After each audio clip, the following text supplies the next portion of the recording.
কিরে বন্ধু, কেমন আছোস? তোর সাথে প্রায় অনেকদিন পরই দেখা হলো। হ্যাঁ, প্রায় 1 বছর পর।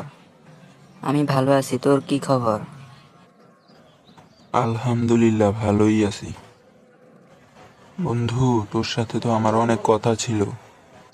বন্ধু, আসলে আজকে আমাকে বাসায় যেতে হবে, বুঝছস? তোর সাথে কালকে সময় করে কথা বলবো। আচ্ছা বন্ধু, আল্লাহ হাফেজ। বন্ধু, তোর কি আমাদের ক্লাসে সাদিয়ার কথা মনে আছে? হ্যাঁ মামা, মনে আছে তো। ওর সাথে তো আমি ক্লাস 10-এ থাকতে প্রেম করতাম। অনেক আগেই ব্রেকআপ হয়ে গেছে। তুই আজকে আবার আমার সেই আগের পুরনো এক্সের কথা মনে করাই দিলি। হোপ বেটা, কি বলস তুই? ওই সাদিয়ার সাথেই তো আমার বিয়ের কথা ঠিক হয়েছে। তোকে আজকে আসলাম দাওয়াত দিতে।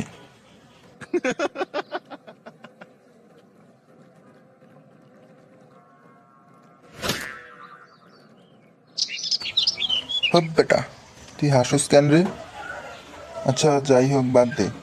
তুই কি জানো সাদিয়া আমাকে কি বলেছিল? সাদিয়া আমাকে বলেছিল ওর মতো মেয়ে নাকি পৃথিবীতে আর দুইটা নেই।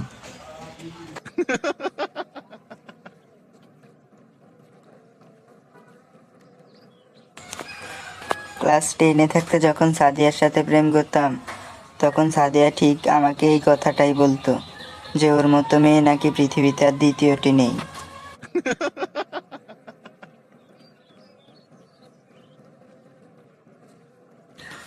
সত্যি কথা বলতে তো সাদিয়ার কথা শুনে এখনো আমার হাসি পাচ্ছে। আয় হায় মামা, কি বলস তুই এটা? তাহলে এখন আমি কি করব? তুই কি বলদ নাকি বেটা? এখনো বুঝিস নাই কি করতে হবে তোকে?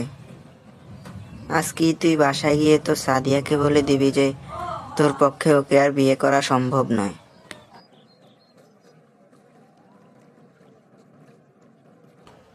মামা, আমাকে এত বড় বিপদ থেকে রক্ষা করার জন্য তোকে অনেক অনেক ধন্যবাদ।